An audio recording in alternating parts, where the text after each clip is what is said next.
Laila Tov, Shalom Shalom, quien habla con ustedes, Morel Isha de la ciudad de Puebla. Estamos en la continuación de nuestra serie que iniciamos la semana pasada, el Sefer, la Carta de Gálatas. La Carta de Gálatas, recordemos que esta carta fue escrita por Shaul de Tarso y fue escrita principalmente a los de Galacia. Y recordamos que vimos la semana pasada que hablar de Gálatas no es hablar de una sola comunidad, no es hablar de una sola sinagoga, sino es hablar de una región que estaba compuesta por Licanoa, Derbe, Listra, por Antioquía de Siria y por otras cuantas comunidades que estaban dentro de la zona cerca de donde había nacido Shaul de Tarso. Y entonces ahora nos corresponde ver el capítulo 1 y establecer algunos principios que necesitamos conocer para poder entender lo que había en la mente de Shaul cuando escribió esto a los Gálatas. Así que vamos pues de lleno, con el permiso del cielo, con el permiso de nuestro santo maestro, la Torah viviente, declaramos la verajá. Baruch atah Adonai Eloheinu melech haolam, asher kideshanu bemizvotat betzivanu, lishmoa kol shofar, Baruch atah Adonai Eloheinu melech haolam, asher kideshanu bemizvotat betzivanu, al dibre Torah. Amén. Bendito seas tu Dios, Rey del Universo, que nos has santificado con tus mitzvot y nos has ordenado lo referente a estudiar la Torah. Bien, pues después de haber conocido parte del contexto en el cual se desenvuelve la carta a los de Galacia, ahora nos iremos introduciendo en las palabras escritas por Shaul de Tarso y buscaremos entender cada una de las ideas plasmadas en ella. Recuerda que el contexto en que fue escrita esta carta tiene mucho que ver, sobre todo en el contexto del judaísmo del primer siglo. Parte de la clave para comprender a Shaul tiene que ver con conocer qué problemas se estaban generando en las comunidades a las cuales él había estado visitando y edificando y levantando dentro de Asia Menor, principalmente de entre los gentiles. Otra clave sumamente importante que se requiere para entender las palabras de Shaul tiene que ver con las enseñanzas rabínicas de la época y la terminología que se usaba entonces, que justamente que el cristianismo ignora y ha ignorado a tal grado que estas cartas, sin estas claves, las ha malinterpretado de una manera totalmente tremenda. Estos tecnicismos lingüísticos, estos hebraísmos y estos conceptos religiosos del momento de Shaul de Tarso se tienen que tomar en cuenta para poder leer con claridad las palabras de Shaul de Tarso. Pues con ayuda del Ruach HaKodesh podremos entenderlas tú y yo. Recuerden que estamos usando la versión textual hebraica del Nuevo Testamento, la mayoría de nosotros la tenemos, la versión textual hebraica del Nuevo Testamento, mejor conocida como el Código Real. Así que si alguien no la tiene, pídamela y se lo mandamos por PDF. Y si alguien tiene ahorita, no la tiene y tiene cualquier otra versión, Reina Valera, la que sea, está muy bien, la podemos usar, nos sirve. Bien, ahora, vamos pues a Gálatas capítulo 1, verso 1. Gálatas 1, verso 1. Lo hermoso de estudiar la escritura verso por verso es que en cada uno de los versos podemos encontrar tantísima información enriquecedora y edificante para nuestra vida. Y pues bueno, este libro no es la excepción. En el libro de Gálatas 1, verso 1 tenemos lo siguiente.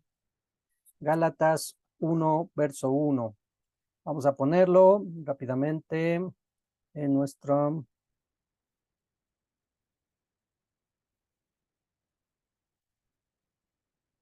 para que lo puedan ver.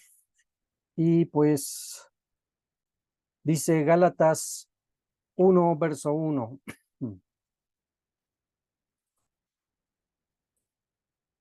Inicia así, vamos a hacerle un zoom.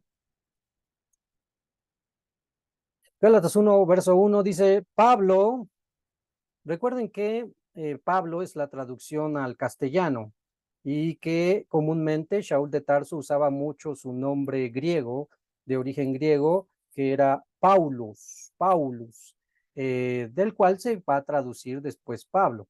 Recuerden que el nombre original es Shaul, como el primer rey de Israel, Shaul. Bueno, dice Pablo, Shaul, Shaliach, Apóstol significa en el hebreo original, esto ya fue traducido, el hebreo original es shaliach. Cuando decimos apóstol, estamos diciendo shaliach.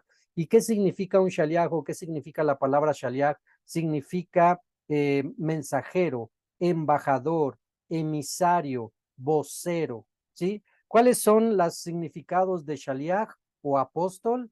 Embajador, emisario, vocero o mensajero. Esto quiere decir que este mensajero o emisario o embajador no se manda por sí solo, sino que este embajador se debe su obediencia a alguien que le haya mandado con mayor autoridad, le haya mandado a una misión específica. Por lo tanto, es que ahora va a decir lo siguiente: Pablo, Shaul Shaliach, no de hombres ni por hombre, ni, sino por Yeshua HaMashiach y por Dios el Padre que lo resucitó de los muertos. Bien, vamos a leer la versión textual hebraica del Nuevo Testamento. Dice: Pablo, un apóstol no de hombres ni por hombre, sino por Yeshua el Mashiach y por el Dios y Padre que lo resucitó de entre los muertos. Bien, con esta frase vamos a iniciar nuestra explicación con respecto a la porción de Gálatas de este día, de esta noche. Como vimos, la palabra shaliach significa emisario o embajador. Hay algo importante que debes de saber, que es justamente con lo que inicia, como va a tratar Shaul de Tarso de plasmar la corrección de idea que estaban teniendo los de Galacia. Alguien detrás de Shaul de Tarso, siguiendo sus caminos, había ido a todos los lugares en que Shaul de Tarso había estado enseñando y dando su prédica, su enseñanza a las diferentes comunidades. Alguien con cierta tendencia no muy correcta buscaba destruir todo el trabajo que ha hecho Shaul de Tarso. Y los de Gálatas no es la excepción. Es por eso que comienza con esta frase a establecer los principios para poder tirar todos los argumentos que aquellos que habían ido detrás de ellos a tirar todo su trabajo estaban estableciendo en las comunidades de Asia Menor. Esto que debes de conocer es algo histórico y es algo cultural que se tenía desde antes de Judea del primer siglo. Se había establecido desde antes del tiempo de Mashiach. ¿Y qué es lo que se había establecido? Que los sabios o los líderes religiosos, llama a los rabinos, llama a los fariseos, llama a los escribas, llama a los doctores de la ley, llama a los sumos sacerdotes, como quieras llamarlo, ese grupo selecto de líderes religiosos habían establecido una ley, una halajá. Esa halajá tiene que ver que nadie que no haya estudiado previamente a los pies de un rabino oficial podía levantarse a estudiar y a aprender y a, por lo tanto, enseñar Torah. Vamos a ver, repetimos en otras palabras. Esta alajá que había sido establecida desde antes del siglo I, desde antes de que naciera nuestro justo Mashiach y desde antes de que naciera inclusive Shaul de Tarso, esta alajá dice: si tú no has estudiado a los pies de un rabino reconocido por nosotros, no puedes enseñar Torah, no puedes interpretar mandamientos.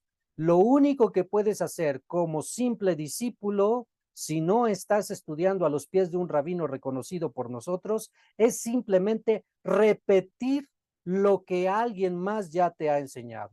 Tú no puedes interpretar. Tú no tienes la autoridad para interpretar, solamente puedes repetir lo que ya has escuchado de otros rabinos. Por lo tanto, a lo que estaban encajonando y obligando a todo el grupo que quisiera ser maestro o enseñar los mandamientos del Eterno, era a someterse a un sistema de un rabinato. Esto tiene que ver con tienes que ir con el rabino y el rabino tiene que decirte si tú puedes ser su discípulo. No es como hoy en día que alguien quiere estudiar estudios profundos, universitarios, y tú vas a la escuela que quieras y dices: yo quiero estudiar en esta escuela, me inscribo en esta escuela y si hay que pagar, pues pago, pero quiero esta escuela. En ese entonces no era así. En ese entonces eran los rabinos quienes escogían a los discípulos. Tú, por más que te pararas, por decir algo, un rabino muy conocido, el rabino Gamaliel del primer siglo, tú por más que te pararas enfrente de Gamaliel, si él no te veía con actitudes, con ese potencial para ser su discípulo, él no te escogía y no podía ser su discípulo. Por más que tú le gritaras, le anhelaras, le dijeras, por favor, acépteme como su discípulo. Si él no decía, no, no me caes, no te veo potencial, lo que tú quieras, no puedes ser mi discípulo. Al contrario, si alguien veía, un rabino veía, este muchacho, este joven, yo pienso que puede tener un buen potencial, entonces tú vas a ser mi discípulo. Ven y sígueme. Y entonces, de esa manera se hacían sus discípulos, no de otra manera. Entonces, lo que se estaba estableciendo desde ese tiempo es que para poder enseñar, ser maestro en una sinagoga, poder levantarse a interpretar el Humash, el Pentateuco, se tenía que haber estudiado previamente a los pies de un rabino reconocido por el sistema de líderes religiosos de la época. Si alguien no había estudiado de esa manera, no era reconocido, no era aceptado y no era permitido que enseñara. Por lo tanto, todo el pueblo estaba siendo llevado a un extremo donde, si tomas en cuenta que la mayoría de la población era analfabeta, esto quiere decir que no sabe leer ni escribir, por lo tanto no iban a poder leer directamente del rollo de la Torá. Y si no podían leer del rollo de la Torá, mucho menos podrían interpretar la Torá. Así que si sumas a eso, a que de la poca población que era letrada en ese momento, le imponías que si quería estudiar y después enseñar tenía que ser parte del sistema y estudiar a los pies de un rabino, entonces lo ibas reduciendo todavía más el grupo selecto de maestros que iban a ser después. Esto se dio desde antes del siglo I, se dio durante el siglo I en el tiempo de Yeshua, se dio casi en el siglo II al tiempo de los Shaliachim, de los apóstoles, cuando ya estaban a punto de morir, y se da hasta nuestros días. Esa misma alajá y esa misma idea, ese mismo pensamiento fue sembrado hasta nuestros días.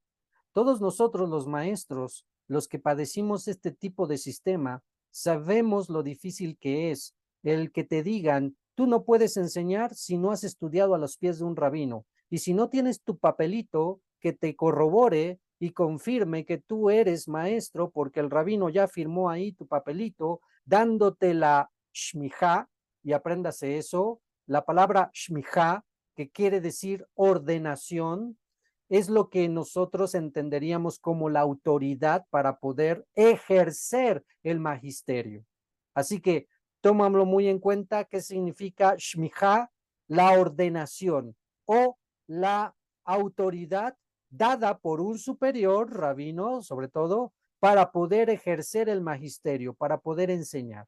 Por lo tanto, hasta nuestros días esta alajá vino a traer repercusiones muy fuertes, puesto que muchos maestros que tienen el don de maestros y que quieren enseñar Torah están siendo limitados porque muchos de ellos carecen de los recursos, porque debemos de entender esto. No estamos, este problema no es solamente de cuestiones de sometimiento a un rabino, son cuestiones económicas principalmente. Para nuestros días, adquirir un título de moré, de maestro, ya no hablemos de rabino, implica una inversión económica sumamente grande, en donde los que están arriba establecen sus métodos de estudio, sus ciclos de estudio y te venden la mentalidad de que tú tienes que estudiar con ellos módulo por módulo, semestre por semestre o como lo quieras llamar, y obvio cada módulo o cada semestre te va a costar. Y por lo tanto tienes que entrarle si quieres enseñar, porque de lo contrario no tienes el papelito y por lo contrario no puedes enseñar. Hermanos, yo fui limitado por muchos años, literalmente años, en donde yo terminé esa yeshiva. La palabra yeshiva tiene que ver con estudios universitarios, estudios bíblicos de Torah a nivel universitario. Yo terminé la yeshiva y a pesar de que había terminado la yeshiva, me tardaron varios años para entregarme mi papelito que me autorizaba a ser more. Aunque ya había acabado la yeshiva, aunque sabe el Eterno que Él nos dio este don, aún así nos estaban limitando con ese papelito. ¿Y cuántos como yo han sufrido en cuanto a esto? Porque los que tienen el don los limitan, pero los que no tienen el don, con tal que paguen, compran la silla de Moshe. ¿A qué nos referimos con comprar la silla de Moshe? Esto es lo equivalente a comprar un papelito para ser pastor. Compran dentro del sistema, sea judío, sea cristiano, sea católico, sea como tú quieras, necesitas pasar por el sistema de aprendizaje de un seminario, de un curso teológico o de un módulo, etcétera. Obvio tienes que pagar y obvio tienes que terminar. Y al término te dan tu papelito.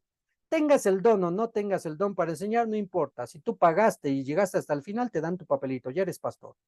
Las iglesias se llenaron de pastores que compraron el pastorado. Las sinagogas se han llenado de rabinos que compraron el rabinato. Las comunidades netzaritas se llenaron de moreim, de maestros que compraron el magisterio. Y esto es lo fuerte y lo difícil, porque ese mismo problema tenía Shaul de Tarso en su momento histórico. Pero vamos a ver, vamos a llevarlo poco a poco. Ya que vimos a grandes rasgos el problema que teníamos enfrente, y por eso inicia Shaul de Tarso diciendo estas palabras, vamos a entender pues. Vamos por favor a buscar Mateo 21. Matillahu 21. Era bien sabido por los principales Kohanim y jueces de Israel que Yeshua no había estudiado con ninguno de ellos. Por lo tanto, a su comprender, nuestro Ribi no tenía la shmijá, no tenía la ordenación, no tenía la autorización para enseñar Torah. Y es entonces que le reclaman preguntando, ¿quién te ha dado el permiso para enseñar Torah? La respuesta de nuestro Ribi es doble, pues a pesar de que pareciese que no les respondió a estos religiosos de su época, sí lo hizo y con una doble respuesta. Nuestro Ribi dijo que si ellos le respondían a una pregunta que él iba a hacer, entonces él les respondería a su pregunta. Pero en su pregunta de nuestro Ribi estará la respuesta que ellos buscaban. Si ellos respondían a la pregunta que él iba a hacer, ahí estaría la respuesta que ellos buscaban e inclusive la respuesta de una pregunta que no habían preguntado. ¿Cuál pregunta y cuáles son las respuestas? Vamos a leer, vamos a ver. Vamos pues a Mateo 21.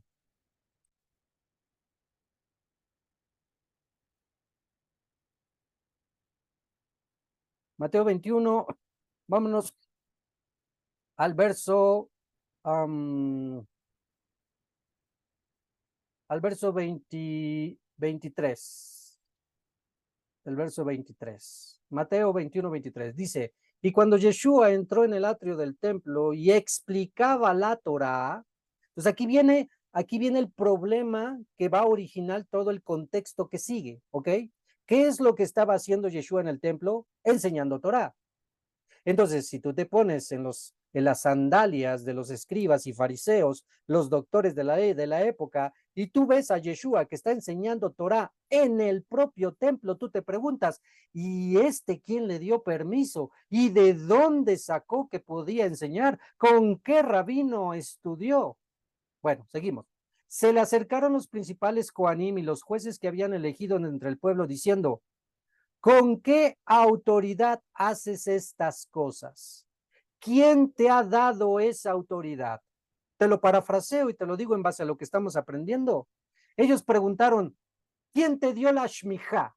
A ver, ¿de dónde sacaste la shmijá? ¿De dónde sacaste la ordenación? ¿De dónde sacaste la autorización? ¿Bajo qué rabino estudiaste que nunca te vimos en ninguno de las yeshivas de alguno de nosotros?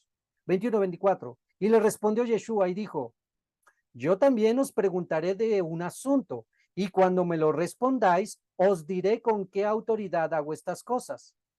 A ver, la purificación proclamada por Johanán, te lo traduzco, el bautizo de Juan, ¿de dónde era? ¿Fue autorizado por el cielo o fue asunto de los hombres? Vamos a ver. ¿Qué está preguntando Yeshua? Yeshua está diciendo, a ver, ¿quién le mandó a Johanán el Bautista mandar bautizar a todo mundo? ¿Quién lo mandó? ¿Lo mandó el cielo, o sea, el Padre, o lo mandaron los hombres? Verso 26. Ellos entonces razonaban entre sí diciendo, si decimos del cielo, o sea, el Padre, nos dirá, ¿por qué pues no le obedeciste? Porque estos escribas, fariseos y jueces y coanim, obvio que no obedecieron al llamado de Johanán de ir a purificarse en el río Jardén. Y si decimos, asunto de hombres, ay de nosotros, el pueblo entero nos apedreará porque todos están convencidos de que Johanán fue profeta. Entonces se pusieron en una encrucijada. Esta pregunta que hizo Yeshua los puso en una encrucijada. 27. Y respondiendo Yeshua dijeron, no sabemos, así como que se hicieron los obsisos de no sabemos, pero sí sabían. Y él les dijo, soy libre entonces de mi obligación de revelarlos con qué clase de autoridad hago estas cosas. Y por lo tanto no les respondió. Pero tú y yo sí vamos a responder a la pregunta. ¿Cuál fue la pregunta que hizo Yeshua? ¿El bautizo de Juan era del cielo o de los hombres? La respuesta clara y absoluta es, era del cielo. En otras palabras, te lo traduzco en base a nuestro contexto de Gálatas. ¿Quién le dio la shmijá, la ordenación a Johanán para poder llevar a cabo las tevilot, los bautizos? ¿Quién se la dio? ¿Bajo qué rabino estudió? ¿Bajo qué yeshiva estudió para poder hacer esto? La respuesta es, no estudió bajo ninguna yeshiva de hombres. Fue una orden y un respaldo directamente del cielo. Y ahí está la respuesta que buscaban estos judíos, jueces y coanim. El respaldo, la shmijá de Yeshua no era de hombres, ni es de hombres, sino es del cielo mismo. Qué interesante, puesto que si vemos ahora, si vemos la respuesta o la expresión de Gálatas 1:1, va a parecer semejante y vas a entender el asunto. Volvemos a repetir y a leer Gálatas 1:1. ¿Qué dice Gálatas 1:1? Comienza su presentación de Shaul, su salutación de Shaul. Shaul apóstol se presenta. Yo soy Shaul y soy apóstol, soy shaliach, soy emisario, soy mensajero, pero no de hombres ni por hombre. No estudié, aunque sí lo había hecho, pero él estaba despojándose de todo ese conocimiento, como en otra de sus cartas lo diría. Yo todo lo que conocí, todo lo que aprendí, todo lo que... Recuerden que Shaul de Tarso era fariseo, no era cualquier fariseo, era fariseo de fariseos. Y en cuanto a la ley, celoso completamente, conocía de pies a cabezas, de cabo a rabo, conocía plenamente la ley de Moisés y las leyes rabínicas, la halajá. Él había estudiado a los pies de Gamaliel, el rabino Gamaliel. Él tenía la shmijá de Gamaliel. Pero a pesar de que tenía todas esas cartas credenciales, él dijo, Shaul de Tarso, yo todo eso lo tengo por basura. Todo eso no me sirve. Con tal de adquirir el conocimiento de Yeshua HaMashiach.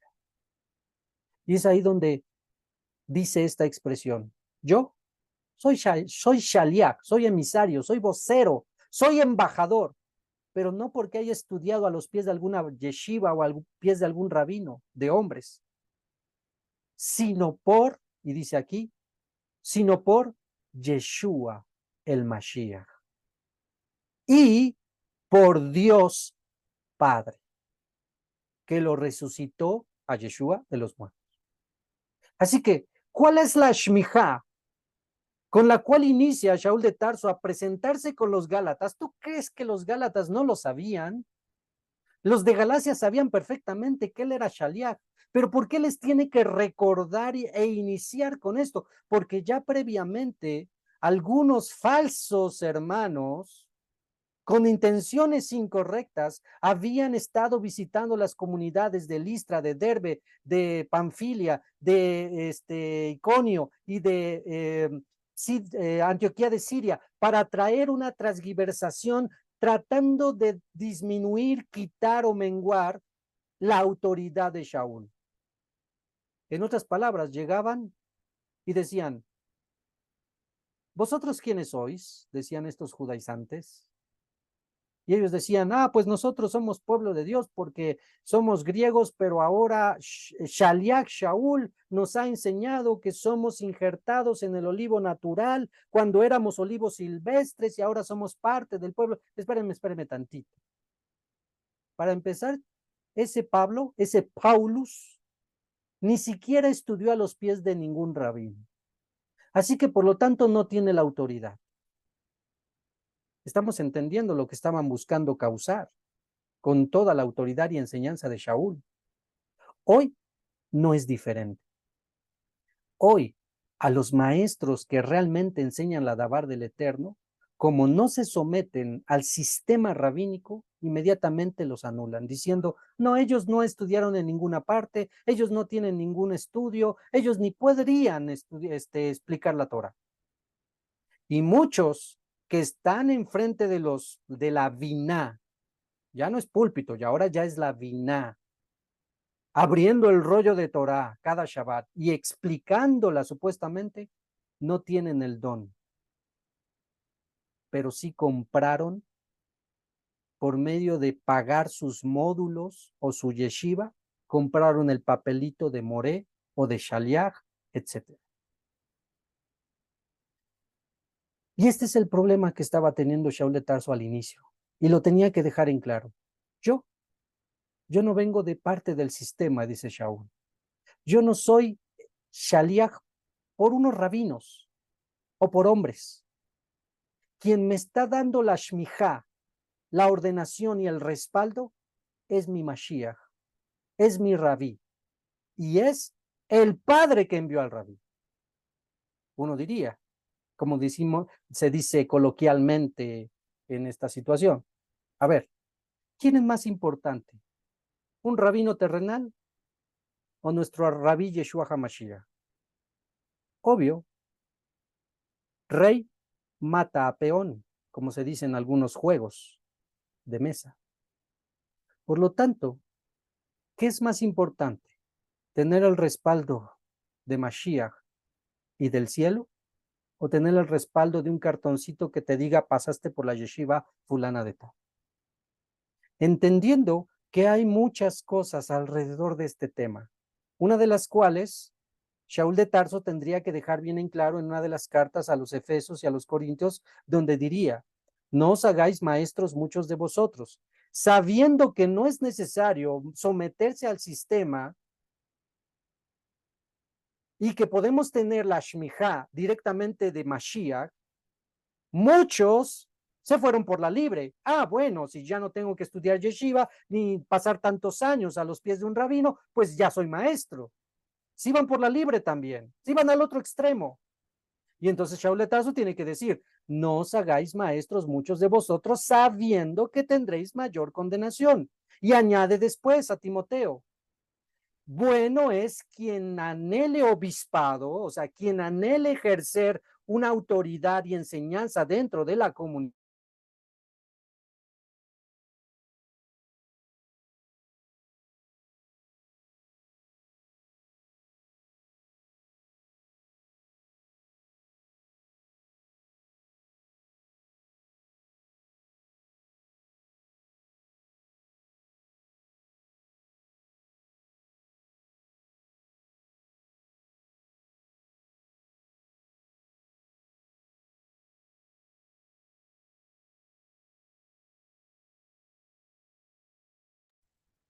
perdón. Es que se me fue la pantalla y como que se me cerró mi micrófono. Pero ya lo que dije. Ah, no es cierto. Ahora déjenme que me rebobine a los pequeños segundos que pasaron. Esto es entonces que Shaul de Tarso estaba enseñando que a pesar de que no tenía ya la necesidad de estar bajo el sistema, pero tampoco se fueran por la libre, haciéndose maestros medio mundo, sino que se debe de tener cuidado porque Shaul de Tarso inclusive a Timoteo le diría que todo aquel que anhele obispado, o sea, anhele una posición de dirección y enseñanza dentro de la comunidad, y comienza a dar unas características, que sea marido de una sola mujer, no pendenciero, no codicioso de ganancias deshonestas, marido de una sola mujer, no dado al vino, que sepa llevar a sus hijos en sujeción y que en todo sea ejemplo a la comunidad. Así que de que hay características que un maestro tiene que llenar, hay características, pero de que la shmijá, la ordenación, viene directamente de Mashiach y de el Padre, es así. ¿Y cómo entonces nos daremos cuenta quién tiene la ordenación y quién no? Hace unos meses yo les comentaba acerca de este verso que dijo nuestro maestro. La sabiduría, cuando es verdadera, se hace evidente por los hijos. Te lo traduzco. Cuando un maestro está enseñando respaldado por el Eterno, sus vidas de sus discípulos realmente están cambiando para bien. Si la iglesia, la comunidad, lejos de cambiar para bien, de sentirse en paz, de crecer espiritualmente, de estar en amor, de estar en unión, de estar en ejad, causa todo lo contrario, los maestros están fracasando. Los maestros no están teniendo el respaldo del Eterno. Tan sencillo como eso. Así que, Shaul de Tarso está iniciando aclarando que él tiene la autoridad, la shmijá, directamente de Mashiach y del Padre. Ahora, es muy interesante porque sigamos la lectura de Mateo, porque no se quedó ahí, sino que viene a explicarlo más plenamente, a lo cual vamos a concluir algo muy fuerte. Algo muy fuerte para los que no siguen a Yeshua. Para nosotros, pues mucha alegría y mucho gozo, pero para los que no siguen a Yeshua sí es fuerte. Vamos a regresar a Mateo y sigamos leyendo esta porción porque hay más información interesante aquí. Verso 28, ahí nos quedamos. Verso 28, miren, está juxtapuesto, o sea, la idea que viene de la parábola, de la mashal, que viene a continuación, va en sí Yeshua a enseñar dos mashalot, dos parábolas. Y las dos están íntimamente relacionados con la pregunta que hicieron, ¿quién te dio la autoridad? Vamos a ver, 21-28. Pero, dice Yeshua, ¿pero qué os parece? Está enseñando a todos. Un hombre tenía dos hijos. Acercándose el primero dijo, hijo, ve hoy, trabaja en el viñedo. Y respondiendo este dijo, no quiero. Pero después, habiendo vuelto en sí, fue. Y acercándose al segundo, dijo lo mismo. Y éste respondió y dijo, sí, señor, pero no fue. ¿Quién de los dos hizo la voluntad de su padre? Y dijeron, pues obvio, el primero. Yeshua les dijo, de cierto os digo que los publicanos y las rameras van delante de vosotros al reino de los cielos. Porque vino Johanán hasta vosotros ofreciéndoles la solución, camino de justicia, y no prestasteis atención ni le obedecisteis. Pero los publicanos y las rameras le obedecieron, y vosotros viendo que el pueblo hacía teshuvá, se arrepentían, no os unisteis a ellos para obedecer también su llamado. Yeshua dice, un padre tiene dos hijos. Un hombre tiene dos hijos. Uno que al principio dijo no, pero sí fue. Y otro que dijo sí, sí voy, pero no fue. Sencillo. Quienes dijeron no voy, pero después sí fueron, son todos los pecadores, son todos los que hicieron teshuvá. Ahí nos podríamos incluir tú y yo. Y el segundo grupo que dijo, sí, sí, sí, voy, y no fue, son todos los religiosos judíos del tiempo de Yeshua hasta nuestros días, que se la pasan en las sinagogas diciendo Baruch Hashem, haciendo sus tefilot, haciendo sus sisim muy largos, haciendo unas grandes oraciones, pero que en realidad odian a su prójimo, odian al gentil, y que sobre todo rechazaron a Yeshua como Mashiach. Por eso les dijo, los que realmente están haciendo teshuvah van delante de vosotros al reino de los cielos. Fíjate que les está hablando a los líderes religiosos, no a todo el pueblo en sí, a los líderes religiosos. Ahora, la siguiente mashal, la siguiente parábola, tiene la misma conexión. Vamos al 33. Dice, oíd otra parábola. Hubo un hombre, dueño de hacienda, el cual plantó una viña y la cercó de vallado y cavó en ella un lagar y le edificó una torre y la arrendó a unos labradores y se fue lejos. Bien. El dueño de la hacienda es Mashiach. La viña es el pueblo de Israel. Los labradores son los líderes religiosos. Y el que se haya ido lejos significa que se fue, no está ahorita con nosotros. 34. Y cuando se acercó el tiempo de los frutos, envió a sus siervos, a los labradores, envió a los profetas, envió a los apóstoles, ¿sí? Para recibir de los frutos. Vamos a ver qué están haciendo los escribas y fariseos con el pueblo. 35. Más los labradores, tomando a los siervos, a los profetas, a los apóstoles, a unos golpearon salvajemente, el caso de Esteban, y a otro mataron, el caso de Esteban, y a otros abofetearon, la mayoría de los apóstoles. De nuevo envió a otros siervos, más que los primeros, y le hicieron de la misma manera. Y eso ocurre al día de hoy. Si un netzarita se acerca con un judío ortodoxo, no, hombre, no se la acaba uno. 37. Finalmente les envió a su hijo pensando, cuando vean que es mi hijo, lo respetarán. Pero los labradores, viendo al hijo, quiere decir que los escribas y fariseos y líderes religiosos, cuando vieron a Yeshua, realmente sí reconocieron quién era él, pero no lo querían aceptar para no dejar el lugar que ya tenían, ya sea en cuanto a economía o ya sea en cuanto a respeto u honor dentro del pueblo de Israel. Cuando lo vieron, dijeron, este es, verso 38, este es el heredero, venid, matémoslo y nos corresponderá su herencia. Y prendiendo, lo echaron fuera de la viña, lo sacaron fuera de Jerusalén y lo asesinaron, lo clavaron en el madero. Cuando venga entonces el Adón de la viña, ¿qué hará aquellos labradores? Le responden, a esos malvados destruirá sin misericordia. ¿Qué dice que va a hacer con esos líderes religiosos que no aceptaron a Yeshua y que inclusive provocaron su muerte? A esos malvados destruirá sin misericordia. Y aquí viene la clave, aquí viene la clave. Arrendará la viña a otros labradores que cumplan con la entrega de los frutos a tiempo. A ver si lo entendemos. La shmijá supuestamente la tenían los escribas y fariseos, doctores de la ley, los coanim de la época, pero rechazaron a Yeshua.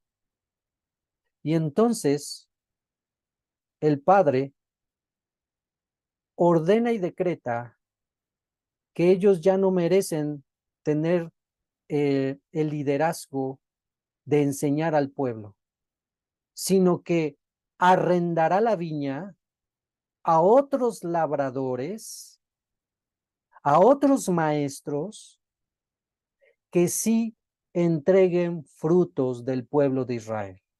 ¿Esto qué quiere decir?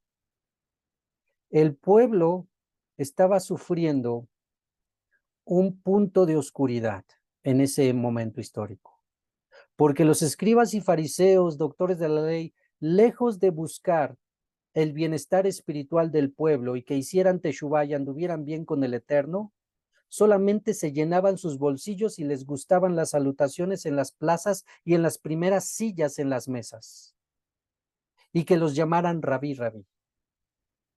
Por lo tanto, El Eterno decreta, ellos ya no son merecedores de dirigir la viña.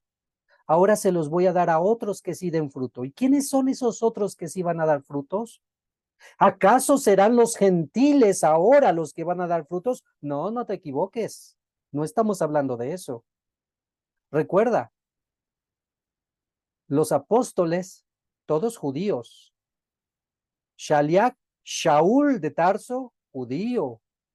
Así que, ¿quiénes son esos otros labradores? Los otros labradores son otros judíos que no vienen en base al sistema de todo lo que ya hablamos, pero que sí van a dar fruto, sí van a buscar que el pueblo haga teshuvá y se acerque al Dios de Israel. En otras palabras, los verdaderos netzaritas, los talmid de Yeshua. Te lo traduzco.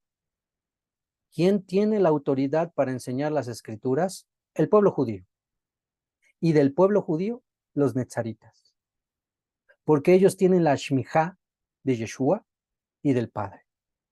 Porque ellos tienen, nosotros tenemos el Ruach HaKodesh.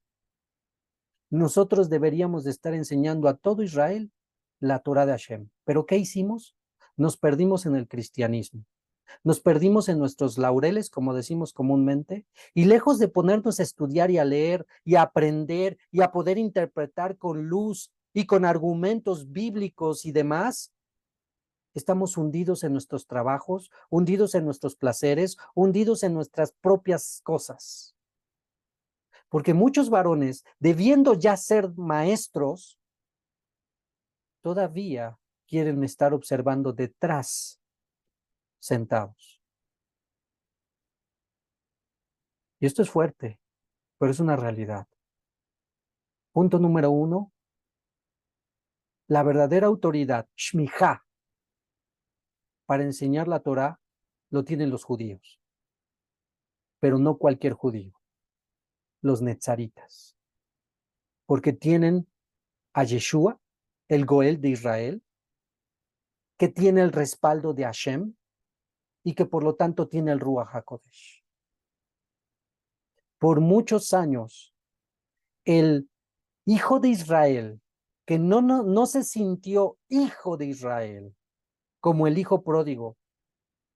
Padre, no merezco ser llamado tu hijo, hazme como uno de tus esclavos.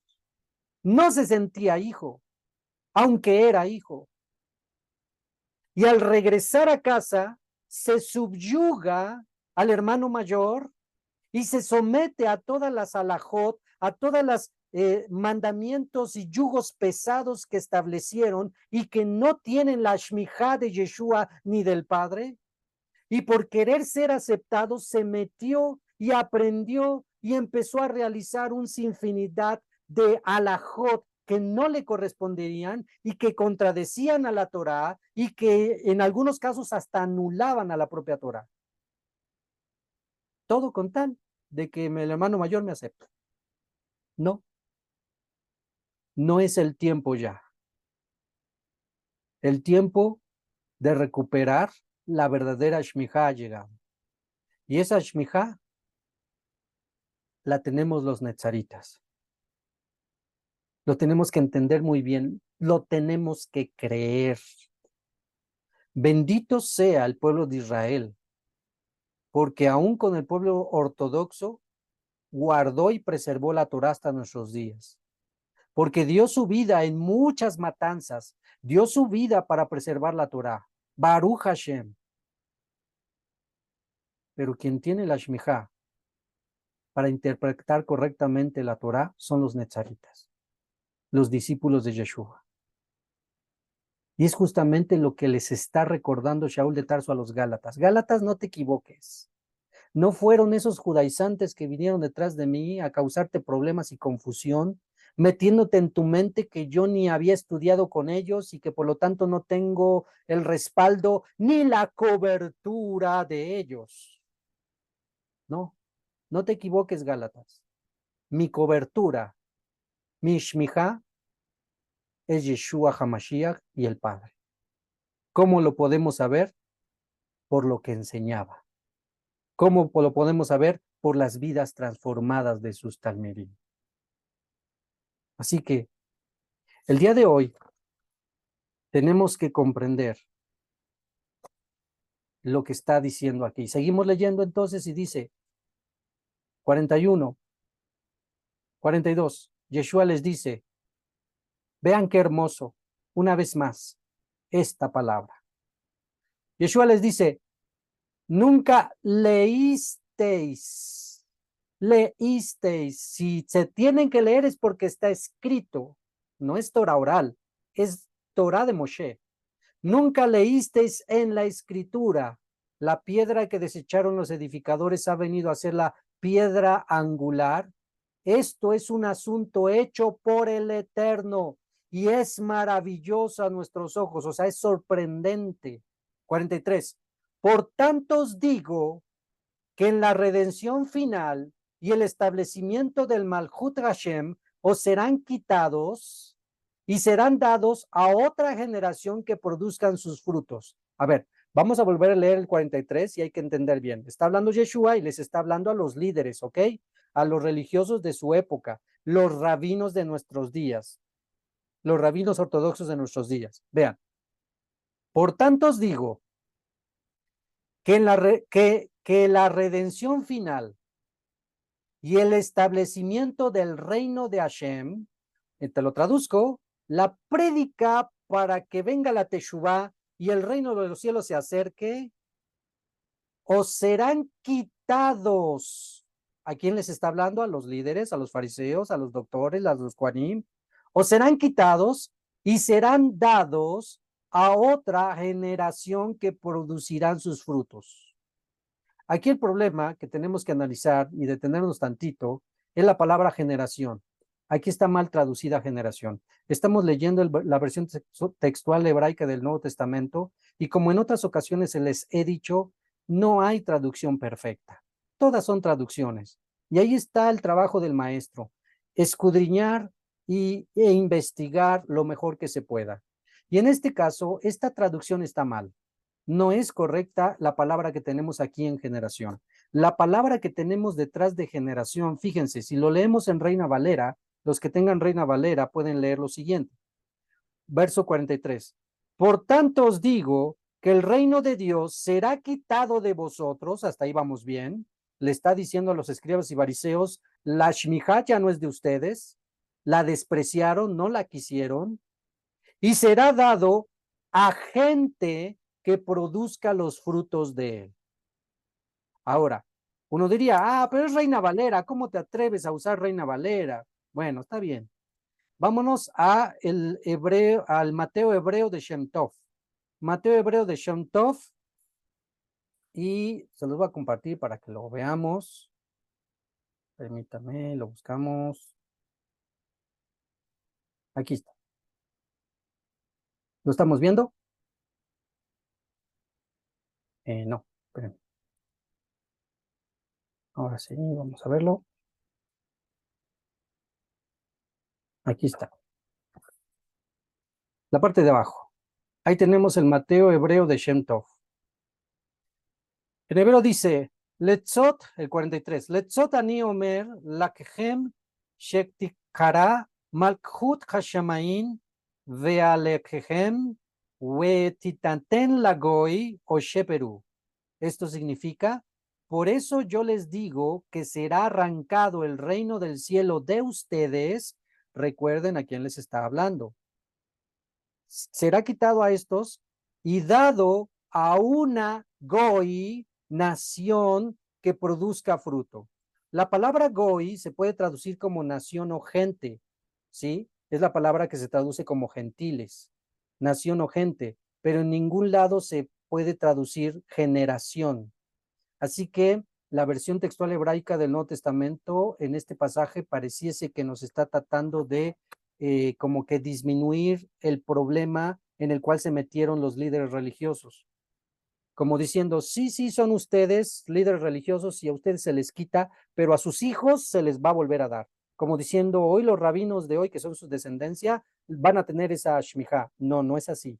No está diciendo generación, está diciendo nación o gentes. Y por lo tanto, ¿quiénes son los que sí estarían dando los frutos de él?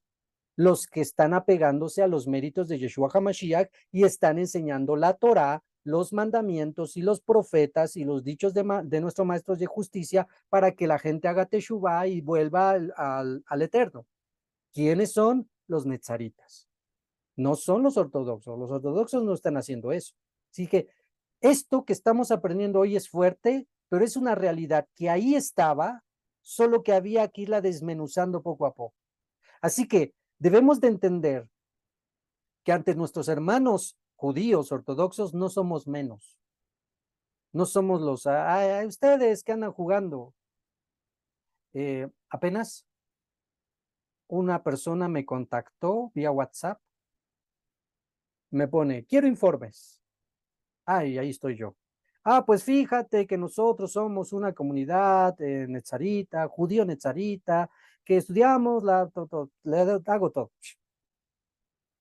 Y me pregunta, ¿no tienen un Beidín para aceptación de miembros?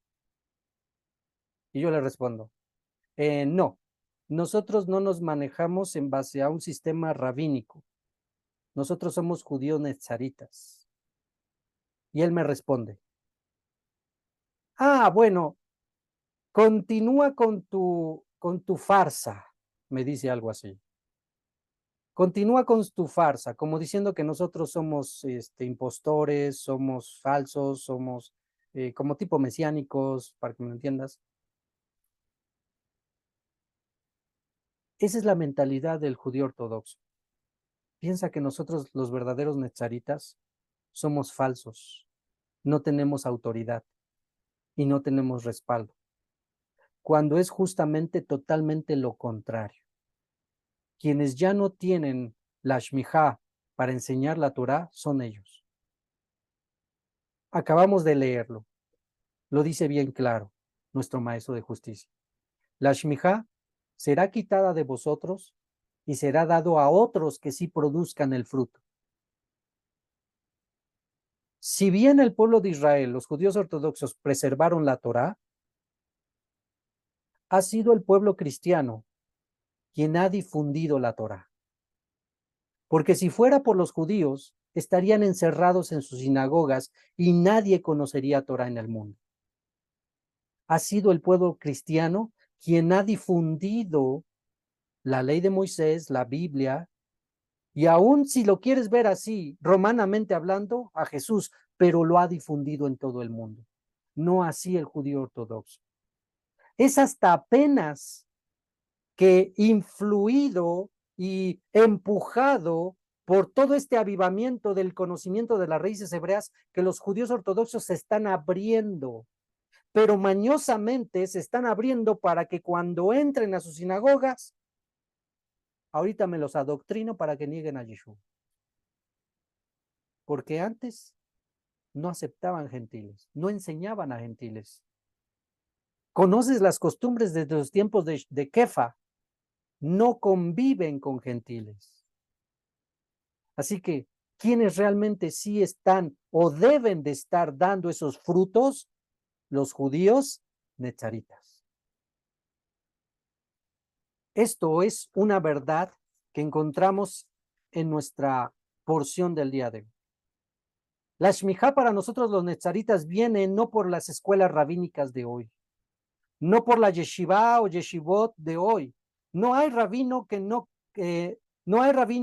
crea en Yeshua que pueda tener el respaldo del Padre para interpretar las escrituras. El hombre ha creado un sistema donde te dice que si no has de aprender a los pies de algún rabino, no tienes la shmijá para enseñar Torah. Es entonces que Yohanan el Inmersor, Yeshua y Shaul vienen a romper con estas estructuras y dogmas rabínicos farisaicos legalistas. El hombre ha hecho negocio de la Torá a todos los niveles. Si son cristianos, entonces para ser pastor necesitas estudiar en un instituto bíblico o un seminario para después de varios años tener la ordenación de pastor. Y del lado judío, lo mismo. Lo más grave es que aún los llamados netzaritas han caído en este error de vender los puestos o, como yo digo, venden la silla de Moshe. La instrucción de nuestro Ribi no la han seguido, no han seguido la instrucción de nuestro Ribi. Han amado más llenar sus bolsillos que realmente preparar gente para el servicio de Hashem y extensión del Malhut Hashem. Todo aquel que tenga y que venda las enseñanzas no procede ni de Hashem ni de Mashiach. No procede de la verdadera y legítima línea netzarita. No obedece a nuestro Ribi, pues él nos dijo bien claro. Vamos a Mateo 10.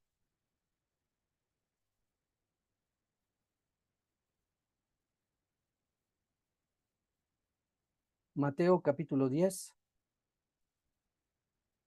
Vamos a leer el 5.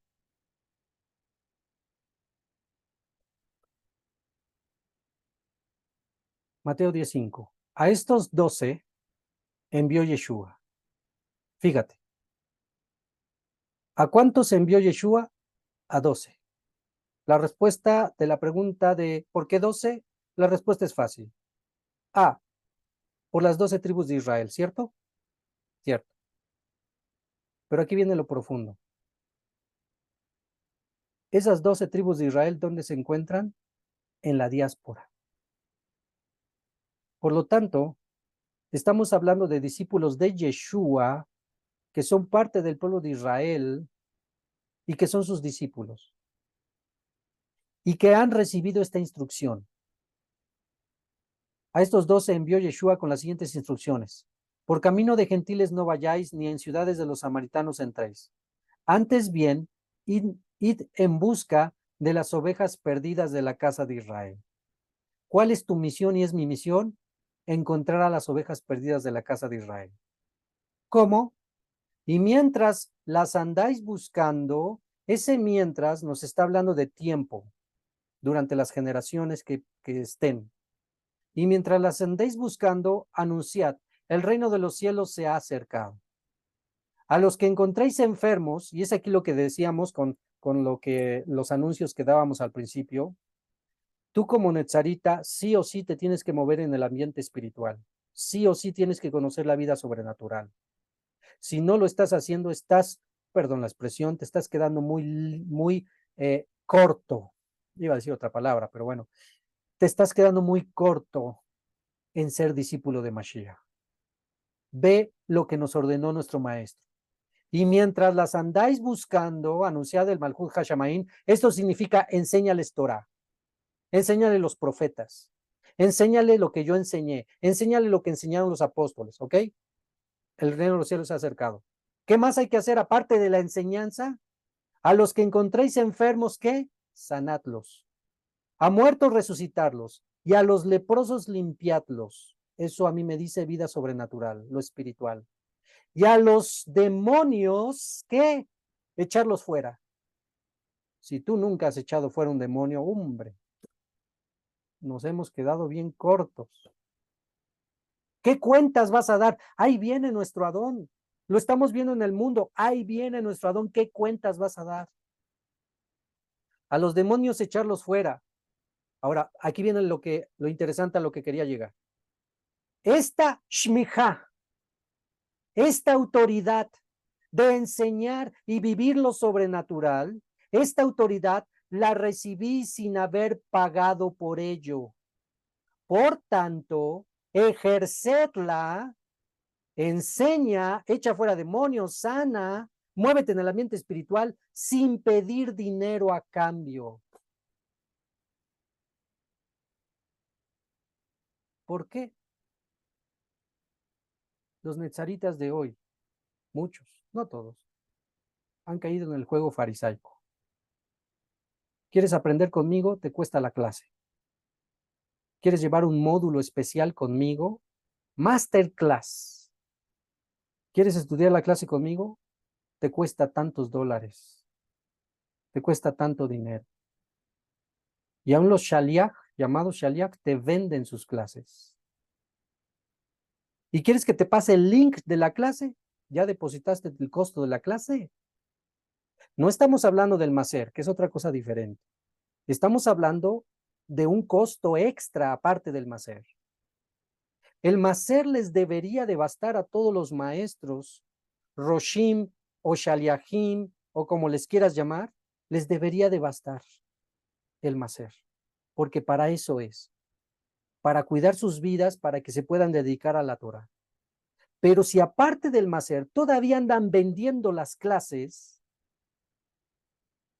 no proceden de nuestro maestro, no proceden del Padre. Ya su mente y su vista está en otro lugar. Y a todos los niveles de cualquier religión está esto. Hago un paréntesis. Para los que no estaban al principio, les voy a mostrar algo.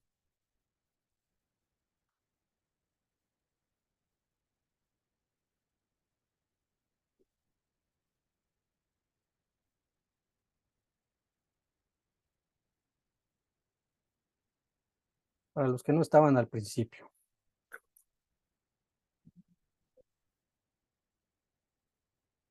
Tenemos el gusto de anunciar que vamos a iniciar el ciclo de estudios selectos. Ciclo de estudios selectos. Vamos a paso de redoblado y los tiempos apremian y necesitas estar capacitado. Vamos a iniciar con la serie de Apocalipsis, verso por verso. Vamos a añadir algo interesante. Los que vivimos la enseñanza de Moshe, de Devarim, en este ciclo que pasó, sabemos que estudiamos Apocalipsis, pero ahora queremos estudiarla bajo la perspectiva añadida del profeta Ezequiel, Daniel, Yeshayahu, Yermiyahu y también de Enoch, de la profecía de Enoch. Y vamos a encontrar bastantes cosas interesantes y profundas. Esta serie inicia el próximo martes a las 7 de la noche, hora Ciudad de México, por esta misma plataforma. También les anunciamos la serie de 2 partes de las leyes de Kashrut, las leyes dietéticas para el hombre. Las expresiones y los versos Pedro mata y come, y de todo lo que venden en la carnicería podéis comer, las vamos a analizar. Y aunque muchos de vosotros ya conocen esto, hay otros que no, que necesitan tener los argumentos suficientemente sólidos para saber qué podemos comer y qué no podemos comer, si estas leyes están vigentes y qué dice la profecía con respecto a los que coman de todo. Los profetas hablan acerca de los que comen de todo para el final de los días. Y vamos a ver qué es lo que dicen. Esta serie inicia el miércoles 18 de octubre a las 7 de la noche. Miércoles 18 de octubre a las 7 de la noche por la plataforma Zoom. Y también, no te lo pierdas, ¿se encuentra vigente para nuestros días echar fuera demonios? ¿Y cómo se hace? ¿Cuál es el origen de los demonios? ¿Qué debo saber para confrontar los embates del enemigo? ¿Cualquiera puede aprender? Aprende con nosotros de manera práctica y bíblica la manera en cómo confrontar el ambiente espiritual de maldad y aprenderemos muchas cosas del mundo espiritual que nos rodea y que el simple creyente no se atreve a conocer. Recuerda, pareciese eslogan, pero es una verdad. El reino de los cielos es de los valientes y los cobardes no heredarán el reino de los cielos. Así que si a alguien realmente les da miedo el reino de las tinieblas, es porque no ha entendido la shmijá que él tiene de Yeshua HaMashiach. Os doy autoridad de hollar serpientes y escorpiones y nada os dañará. Quiere decir que este verso no lo han hecho en su carne, no lo han hecho vívido en su vida. Y tienen mucho que aprender. Esta serie dará inicio el miércoles 1 de noviembre a las 7 de la noche. Así que no te la pierdas. Y pues recuerda, pues estamos en nuestra serie de Gálatas el día de hoy, 8:25 de la noche.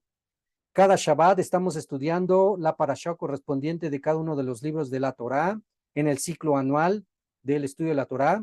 Y recuerda que este sábado iniciamos con el Sefer Bereshit, la parashá Bereshit. Y también iniciamos con el Sefer Meir, Marcos. Y así que no te lo pierdas. Bien, después de este pequeño comercial, todo aquel que te venda su enseñanza, esto es, que establezca una tarifa específica para que obtenga su enseñanza, no procede de nuestro Adón. Esto incluye yeshivas, cursos multinivel, entrenamientos, masterclass, etc. Quien cobra por esto no merece ser llamado discípulo de nuestro Ribi. Si son líderes y maestros, shaliahim, etc., básteles el maser. Pero que aparte del maser todavía cobren las clases, eso no procede del Eterno. Porque al cobrar estas clases, van haciendo inaccesible a todos el conocimiento. Donde yo preguntaría, preguntándome a mí, Elisha, ¿cuánto le pagaste a Hashem por el conocimiento y la sabiduría que él te dio? Mi respuesta es, pues no pagué nada. Él me la dio de gratis. Y a esto vamos a terminar con el siguiente pasaje. Vamos por favor a Mishle, Proverbios. Vamos a Mishle, Proverbios.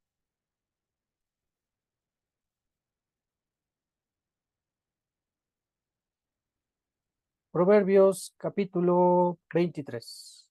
Mishle 23.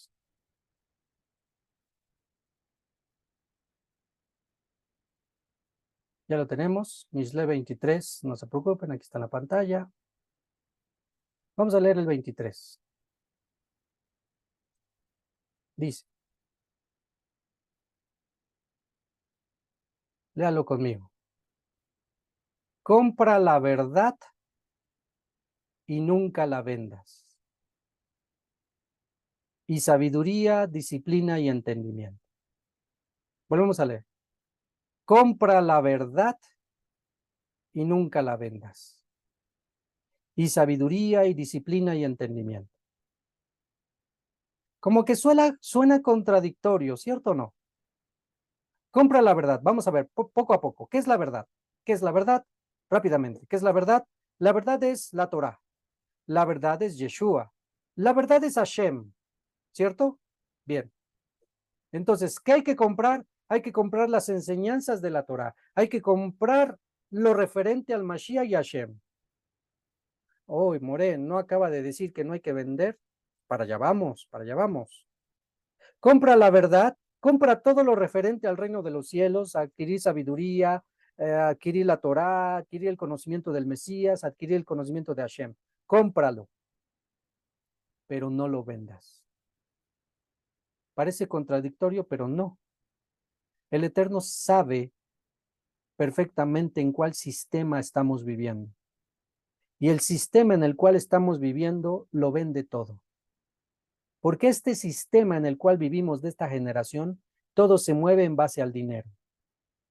El Eterno lo sabía. Y por lo tanto nos dice, ¿sabes qué? Te va a costar aprender Torah. Hablando de dinero, ¿eh? Te va a costar aprender Torah. Te va a costar adquirir tu Torah. Te va a costar comprar tus tejilim. Te va a costar adquirir todo lo que necesitas para aprender Torah. Ejemplo, para podernos conectar a esta clase necesitamos pagar internet. Hay que pagar internet. Hay que pagar datos, si alguien le pone datos. Hay que comprar un dispositivo, sea una tableta, un celular o una computadora. Hay que pagar la luz.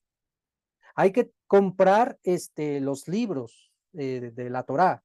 Hay que mandar imprimir los PDF, etcétera, etcétera. Sí nos cuesta.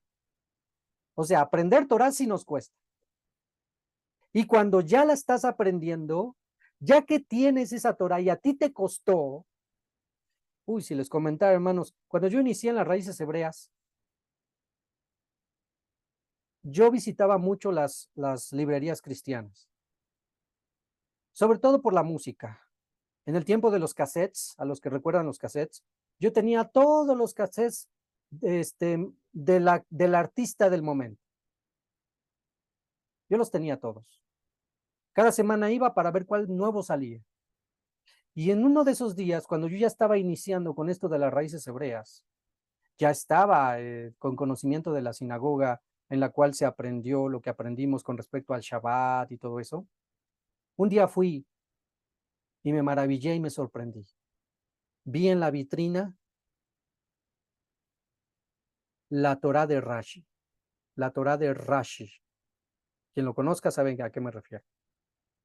La Torá de Rashi son 5 tomos, vienen por tomos, Bereshit, Shemot, Vayikra, Bamidbar y Devarim.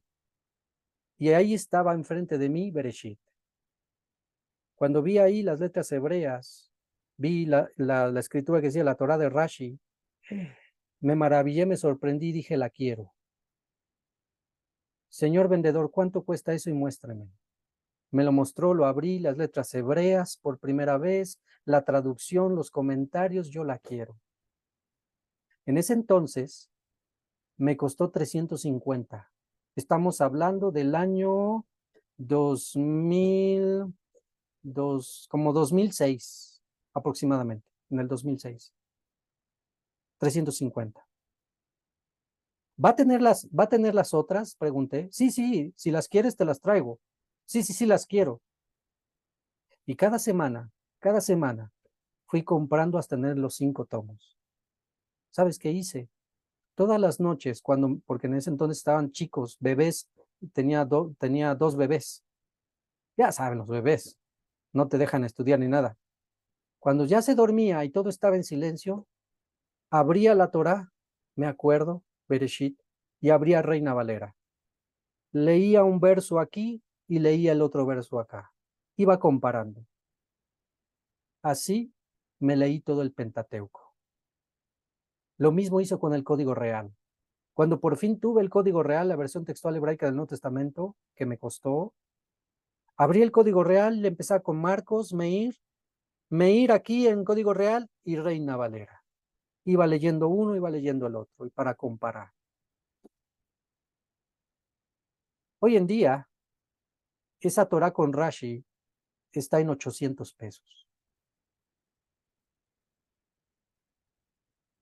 Desafortunadamente, el mundo, el sistema y los que venden esto son parte del sistema y hacen inaccesible el conocimiento a los que menos dinero tienen. La Biblia, el Tanaj, la Torá, como le quieras decir, no se debería de vender a esos precios.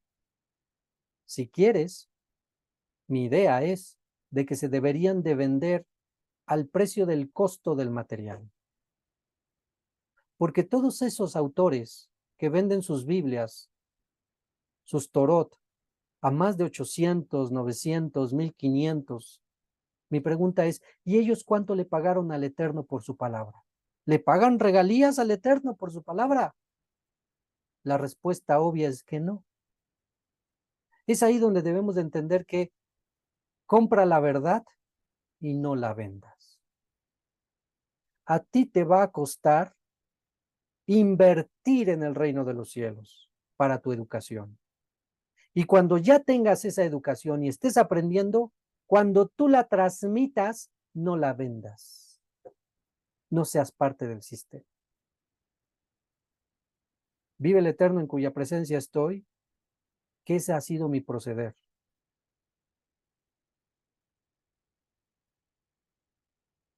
Invertimos tiempo, invertimos muchas cosas, pero mi deseo es que todos ustedes estén preparados para cuando regrese Mashiach o para cuando nos llamen a cuentas. En verdad, todo el tiempo se los digo, mi deseo es que ustedes estén preparados. Por eso es que estamos redoblando los pasos y terminando estas series de enseñanzas, vamos a seguir con otras que sean pertinentes en cuanto al contexto que estamos viviendo. Y basta ya de la paja a la que nos tenían acostumbrados. pura paja de rabinos, de fábulas judaicas, como diría Shaul de Tarso, fábulas judaicas. Así que dispongan su mente, dispongan su corazón, que viene fuerte lo de Gálatas. Juntos vamos a derribar esta estructura que por siglos y siglos fue establecido en la mente del cristiano y en la mente del judío nezarita. Que el Eterno nos dé su sabiduría, su respaldo y su Ruach HaKodesh para guiarnos. Quien habló con ustedes, Morel Isha, de la ciudad de Puebla. Laila Tov.